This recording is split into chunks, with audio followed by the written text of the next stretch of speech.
The Majority Report with Sam Cedar. It is Thursday, February 22nd, 2018. My name is Sam Cedar. This is the 5-time award-winning Majority Report. We are broadcasting live to tape steps from the industrially ravaged Gowanus Canal in the heartland of America. Downtown Brooklyn, USA. Oh, ladies and gentlemen, I think I'm sitting probably right now, depending on when you're listening to this. But I would bet I'm just sitting in my apartment saying, Saul, please, let's just go outside, buddy. Come on, put some clothes on. Let's go outside.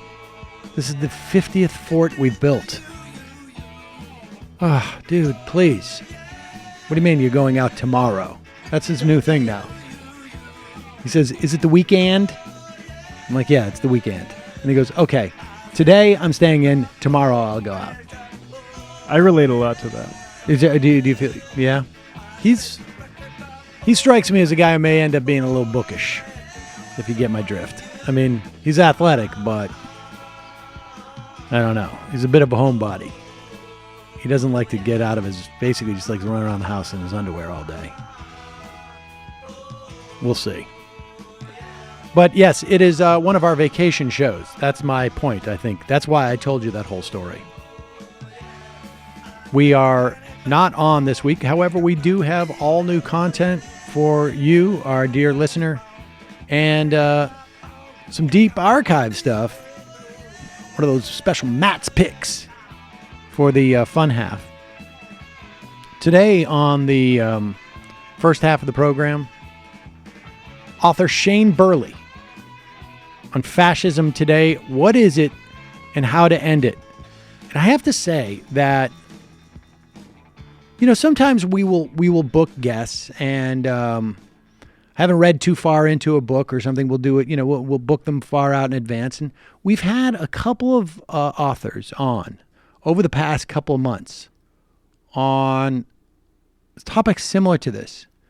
And I have to say that, like, I don't know what it was, and you'll listen, you'll judge, but I feel like the way that Burley lays this out is as clear and concise and nuanced, I feel like, of an interview that we've had on this topic. And so definitely worth your listening. And also, it's interesting, it plays into the question of platforming and others, and it gives a taxonomy of where people are on the spectrum. So I imagine you're going to enjoy this quite a bit. We will have one more new show for you tomorrow. That is a Friday. And then we will be back live on Monday of next week. I don't know what the date is. And I imagine I'll be rip-roaring to get away from my kids. All right, folks. Quick break. When we come back, Shane Burley.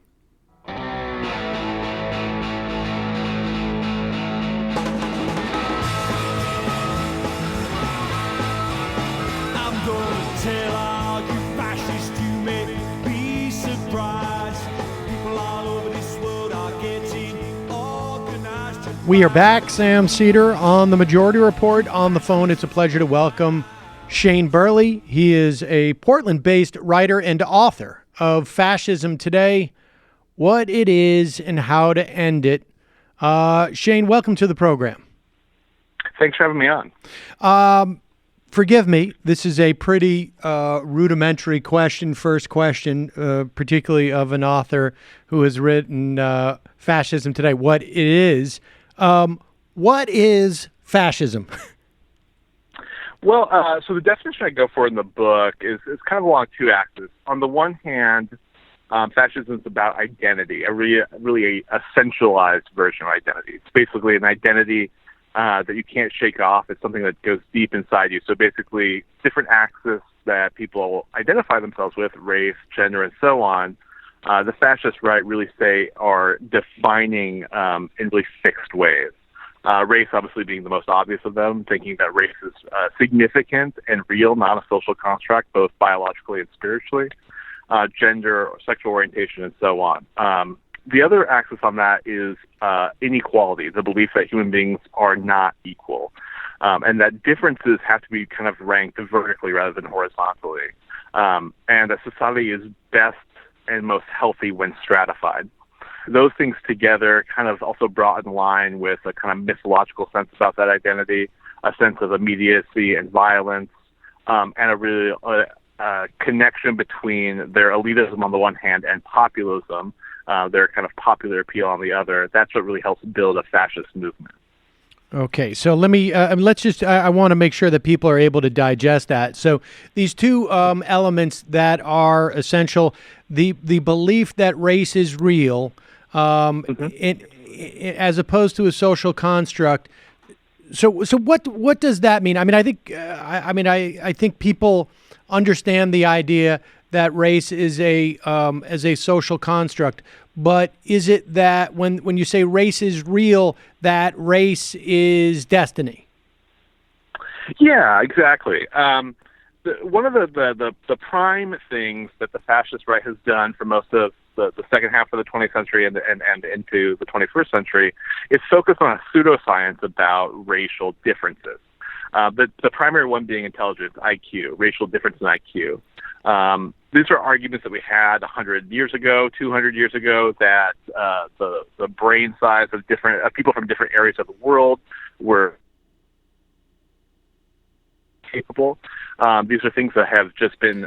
I'm sorry, Shane. We just lost you for a second. Shane, we just lost you for a second. That brain sizes of different people around the world were.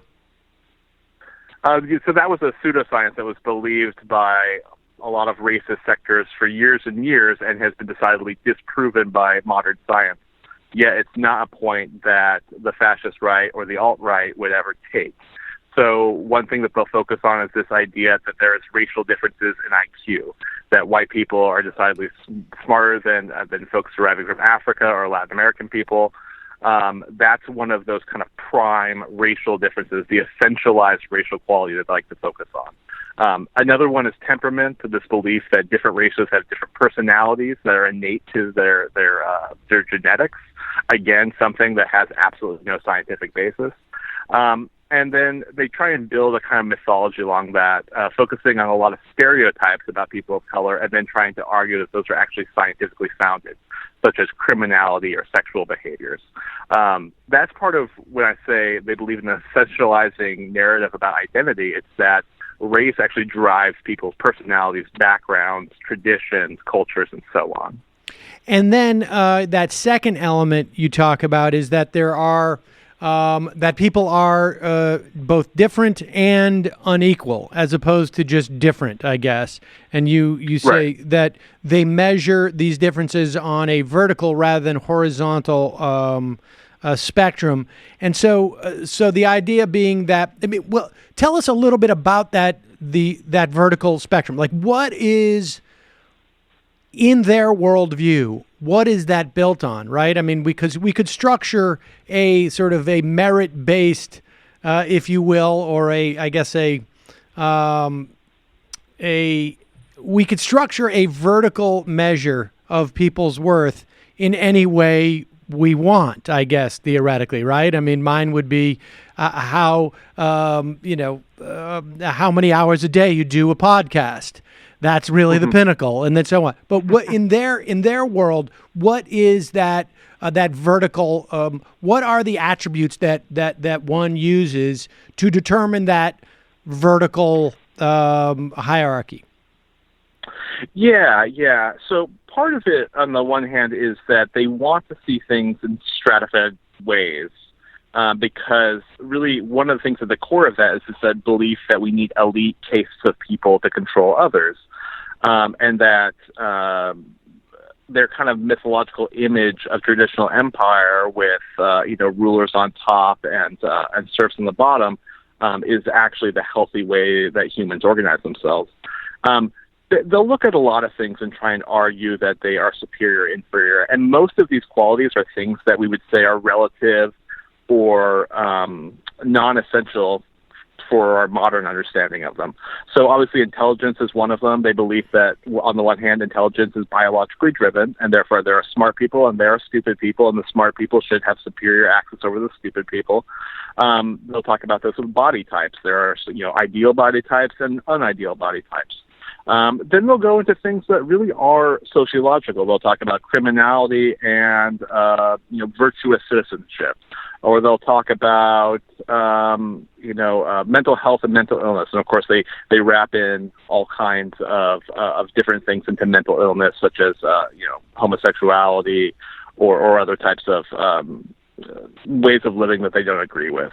And so a lot of it ends up being really up to interpretation. Their interpretation uses a very antiquated system of values and then tries to rank them. And it's not surprising that most of the times the people doing the ranking in this rank themselves pretty high, and the rest of people, not just people not in their racial group, but people, not just people outside of the racial group, but also people inside, will be ranked lower. It's always important inside fascist movements to see themselves as superior in some way, which is what helps determine their outsider nature. How do they negotiate that with themselves? I mean, for instance, like if I was to set up my hierarchy, right, of and I guess expand it to races of people, right? Like in my hierarchy, like I say, like the superior race is the one that has, a propensity to be able to do podcasts every day or 4 days a week, let's say. So for me, I can just look and say like, okay, it just so happens I do 4 days a week of podcasting, and therefore I am, part of the master race. I look at some of these people who are, of this ilk, and maybe, I don't know. You see videos of them and whatnot. I mean, how do they look in the mirror and actually say, based upon their system of ranking superiority, that they're actually on top? Yeah. I think it's important to note that in all of these white nationalist circles, there's a lot of cognitive dissonance that's happening. I mean, it takes a lot of that to start off with to make arguments about race and IQ when 99% of science would discredit what you're saying, right? It takes a lot of gall to make these antiquated 19th century arguments about race and crime without any science to back it up. And it especially does that when people look at their own life situations and then create a narrative where actually they're biologically and spiritually superior to other people.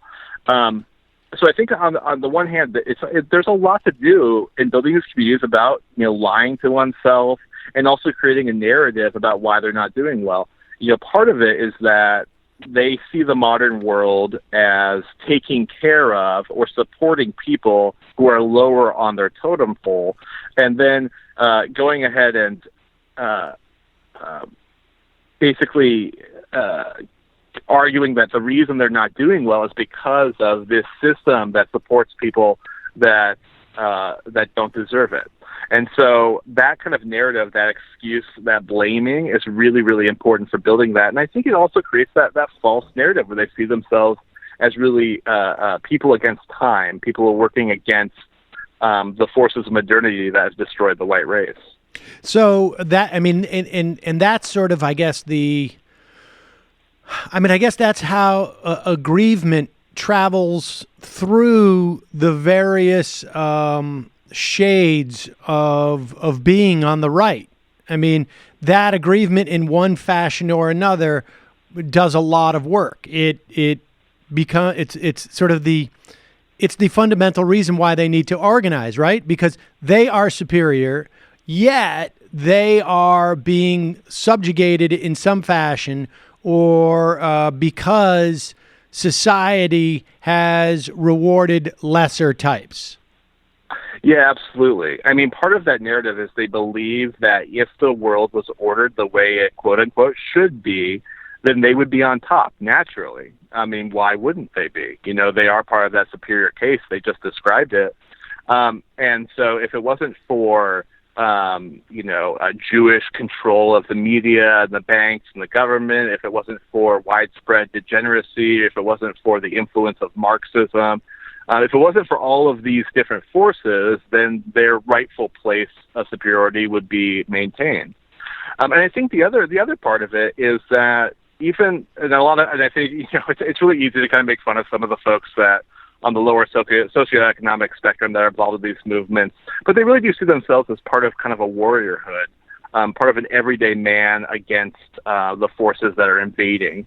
And so there's an easy way of transposing themselves into an era of real importance. I mean, in their daily lives, they might not be very important. But in this, if you reframe into all of history as the battle of the white race against people who would destroy it, and that they're taking up that charge and becoming kind of an everyday soldier, well, that becomes very important.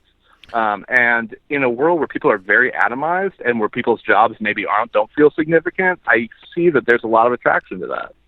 Well, compare or contrast, I guess, your definition of fascism from one that where there's a conventional wisdom. I mean, I don't know that it's dramatically different, but there's certainly an important nuanced difference. Contrast that for us. It depends on what you mean by the conventional narrative. In a lot of ways, this narrative is tied into what in some academic circles is called the new consensus about an ideological core to fascism, that fascist movements in different times in different countries kind of have a similar pattern of thought, around lines of the idea of a need for national rebirth, the creation of a mythological understanding of the past, use of romanticism, and so on. So it's in line with that in some ways. One thing I think that makes it a little bit different is that a lot of people, when they talk about fascism, one, they focus on interwar Europe, basically Italy, Germany, Austria, and so on, and what those movements looked like, and specifically how those parties worked, how authoritarian they were, and what came later. And then on the other hand, they focus on the process by which a country becomes fascist. And what we're talking about here is not a process by which a country becomes fascist. We're talking about a small minority movement that holds fascist ideas. They haven't come to power yet, hopefully never, but they definitely don't hold power today in any kind of mass way.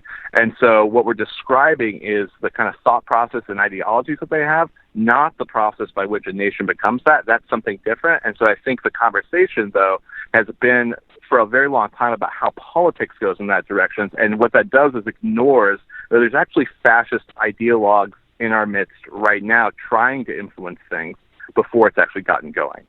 Let's talk about Richard Spencer in this way, because you have, I guess you came to this topic through Spencer in some ways, yes?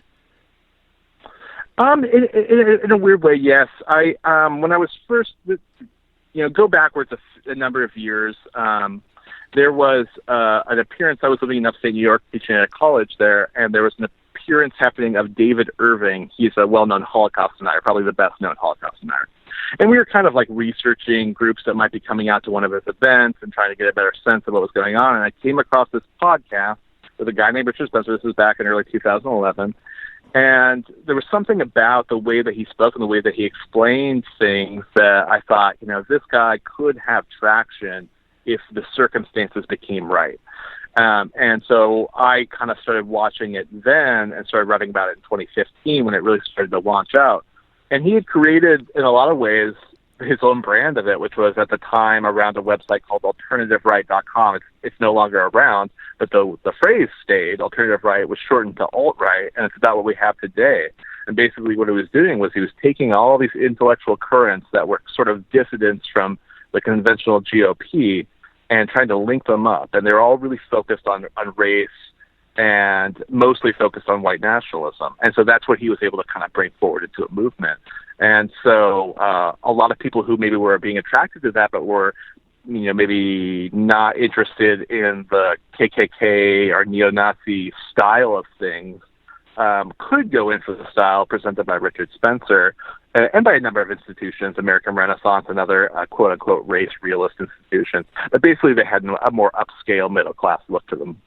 he was able to kind of recruit with that, and was able to take the same ideas of white nationalism, just tweak the language a bit, make it seem a little bit more collegiate, and redeliver it. And that's really what he was able to do. By the time 2015 happened, a lot of kind of trollsters and podcasters and things kind of jumped on the alt-right bandwagon, and they were able to really launch it. And I should say, just to make it clear, because he was at that time only doing one podcast a week, very low on my hierarchy of superiority, of super races. Yeah. But he definitely would have been a leader there, right? Track that for us. I guess I want to place him. And, we've done this a couple of times over the past couple of months, maybe over the past year, created these sort of like taxonomies of the right. And I'd like you to take a stab at it because just to get a sense of we know the alt-right was at least the moniker was developed by Spencer. What elements was he bringing in? So he's basically doing this show and going down the line and clanging the bells of different types of folks on the right. Give us a sense of who those people are. Yeah. So he was doing a show called Vanguard Radio. It was through his website, alternativeRight.com, and he created a podcast that followed that up. Called the Radix Journal podcast after he left Alternative Right, left it behind in 2014. So he essentially was trying to build an intellectual base. And so what he was doing was bringing along people that had ideas that were maybe divergent, but they built on that kind of that core we talked about, that the essential inequality and identity. And so he was bringing on figures like Jack Donovan, who writes about male tribalism and kind of an essential gendered nature. He was bringing on anti-immigrant figures like Peter Brimelow from VDare. And he was bringing on people who talked about race and IQ. He was bringing on people who would talk about paganism.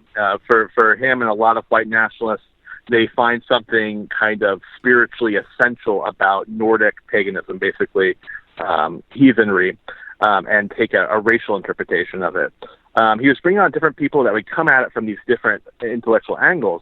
At the same time, he was also trying to revive different philosophers. So there was a thing called the European New Right. These were a series of academics starting in the late 60s, early 70s that started writing a number of books that were essentially fascist philosophy, but very well coded. And they would use a lot of left-wing jargon. They were anti-capitalist. They were quote-unquote anti-imperialist. And they were really for kind of racial nation states. And he would bring along people. He would start talking about conservative revolutionary authors. These were far-right philosophers from the early part of the century, many in Germany.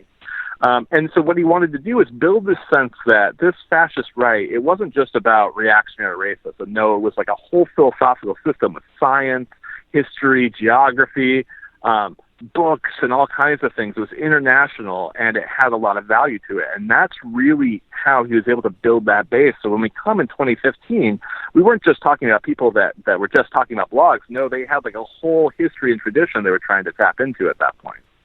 And so, and I've also, you also, that's fascinating to me. So that's basically his, when he sat down with his producer, he's like, here are the elements I want to bring, and this is going to bring in differing constituencies across the board. We're going to have our anti-immigrant people who might not be as comfortable with our overt racism, but they're coming from anti-immigration from a slightly different place. I mean, is that sort of the calculation you imagine takes place?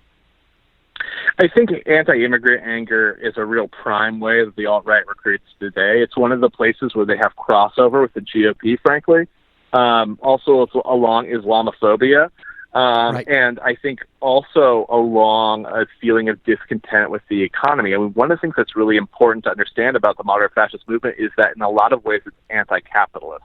Not from the same precepts as the left, right? The left is anti-capitalist because they want greater equality. Obviously, the alt-right and the fascist right doesn't want that, but they do see the economy leaving behind quote unquote the white working class, and so they oppose it along those lines.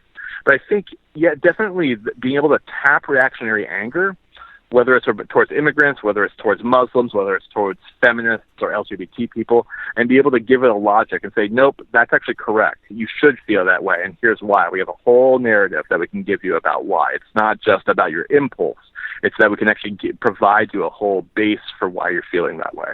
And that becomes one of their, I guess, one of their marketing slogans, right? We're just doing fact-based inquiry. Oh, absolutely, absolutely. Yeah, they're just looking into race and IQ because they're really interested in science. Of course, they're just big science enthusiasts. Except the reality is they're just showing you the couple of marginal scientists with discredited research that can prove their weird racist points, right? And they do that with immigration and crime statistics. They do that with science studies on gender differences. That they do that across the board. Okay, I want to circle back to some of those other things, but before we do, you said that they're anti-capitalist, obviously not in the way that the left is. How does it manifest itself? I mean, is their anti-capitalism one that is rooted in the fact that, like, our capitalism has been corrupted because of the Jewish bankers, or is it our capitalism has been corrupted because we have weak leaders who insist upon, redistributing wealth to, black people?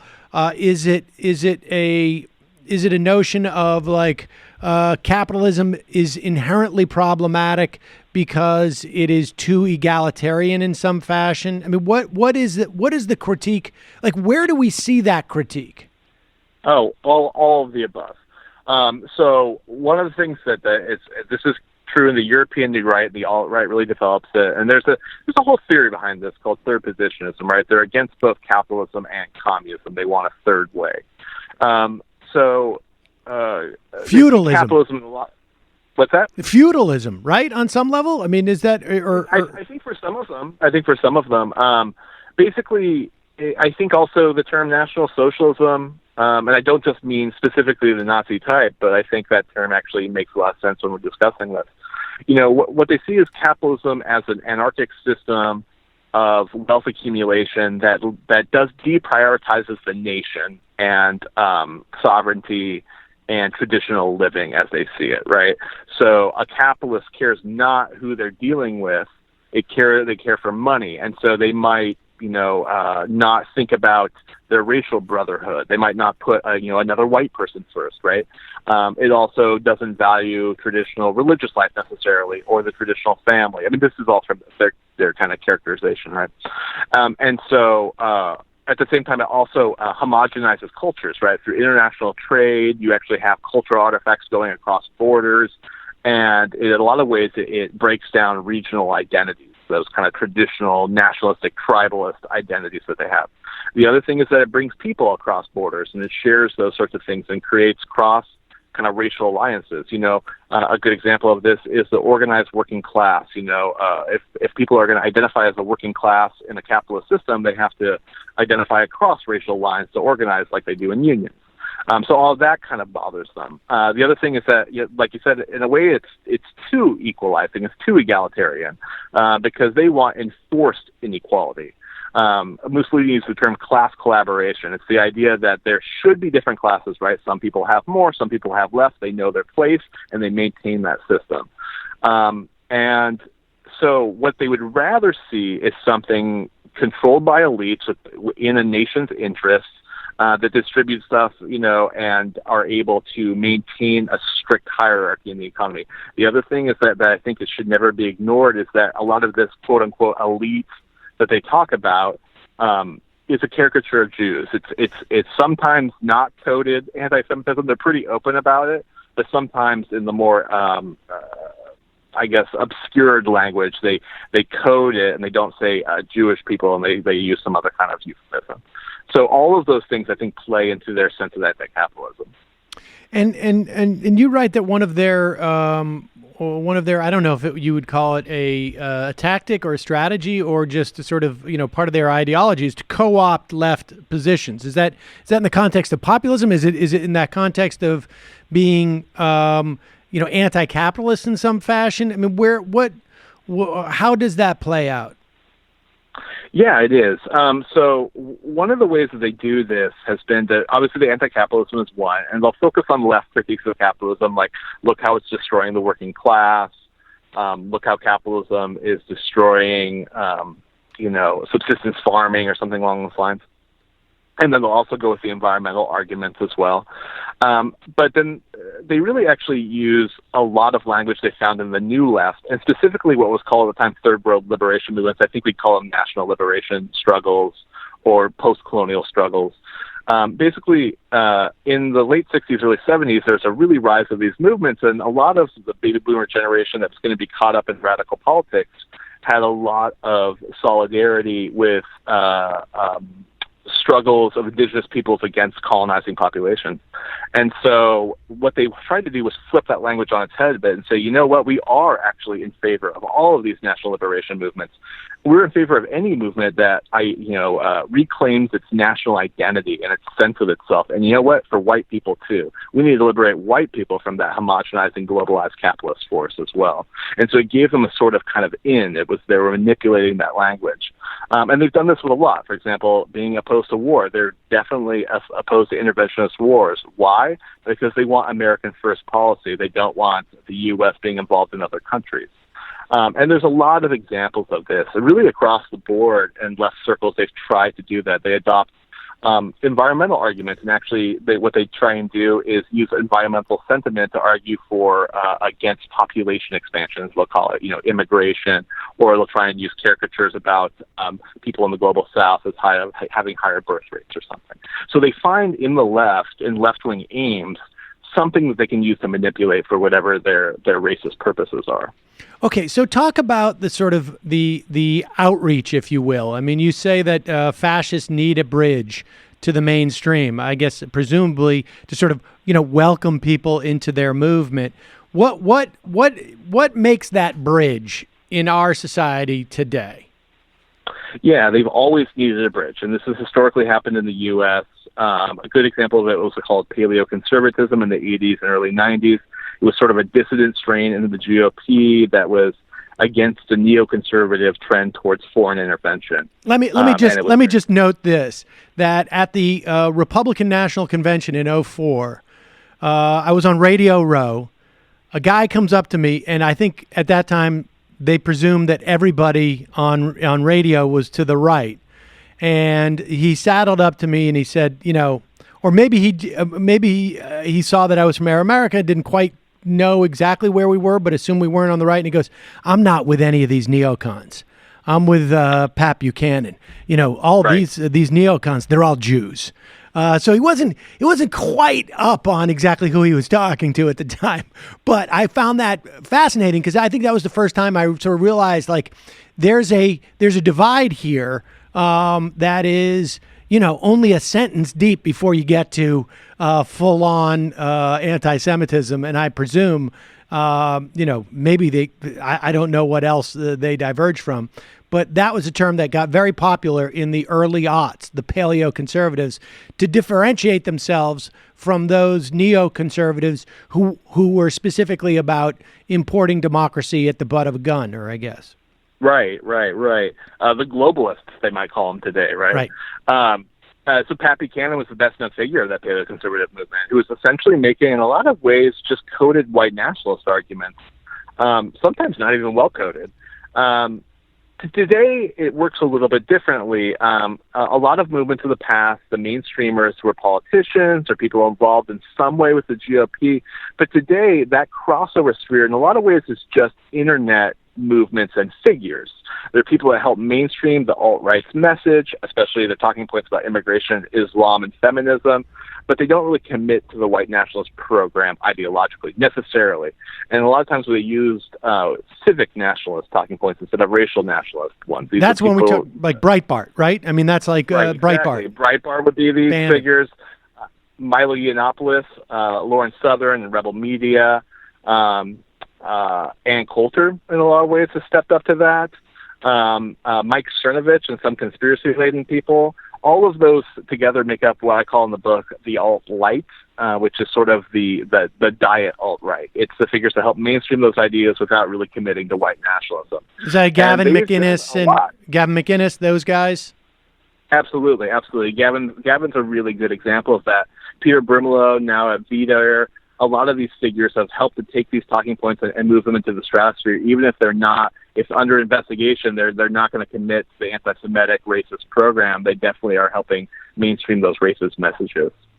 And then is there an alt-lite? Because I mean, I'm thinking of guys like Dave Rubin and like Sam Harris, who buy into very maybe Rubin it's increasingly wider, but narrower elements of that broader program, and sort of one, is there an alt-lite in your mind that is they may not be, let's say, the centerpiece of that bridge, but they provide maybe the last 6 or 8 feet or something to get across that ravine, and what is, I mean, I imagine maybe I already know the answer to this, but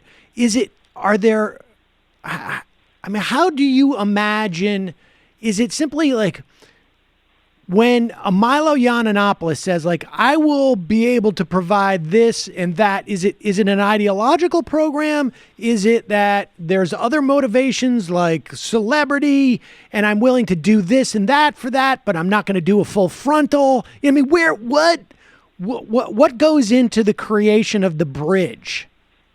Yeah. So, I mean, I think with the last 8 feet of that bridge, like you're talking about, there's a lot of people who make that up. Some of it's just made up by Trumpism in general, right? Like, these are Trumpist figures who are more tied to the GOP. A lot of times those actually are GOP figures. They're saying a lot of these things. But frankly, I think a lot of people who are slipping into the alt-right role in general. You mentioned Sam Harris. Well, he goes on programs talking about race and IQ stuff. I don't know about you, but to me, that's over the line. And I think it's okay and safe to start saying, yeah, there is a line here and you've crossed it. I think with people like, it's hard to say with some of these alt-right figures. Take Mike Cernovich, for example. He seems to make a very good living doing this. He seems to really like soaking up the celebrity and the fame. So I think in a lot of ways that's a really prime mover in it. I think that was certainly true of Milo, and it's true of Ann Coulter. I don't think that's all of it, though. They could do that in a lot of ways. I think that there is a certain true believerism in it, but I don't know I know it's hard to say how far it goes. I think with Milo, as we see with a lot of those Breitbart revelations, that his ideas went a lot deeper than people thought. That's definitely true of Steve Bannon. With someone like Mike Cernovich or Alex Jones, I don't think that's so true. I think like it really is a lot more about celebrity and also kind of whatever weird ideas they've concocted in their head separate of the rest of the movement. So I think it ends up being a combination of both. But remember, these people are riding a wave, and from their career standpoint, it'd be stupid for them not to exploit this as far as they can. And with someone like Mike Cernovich, for example, he's not going to have a career on CNN or Fox News, so what does he have to lose? Is this really his only shot? Right. All right. Well, let's get to, I mean, this is all very fascinating, but let's get to the how to end it part of your book.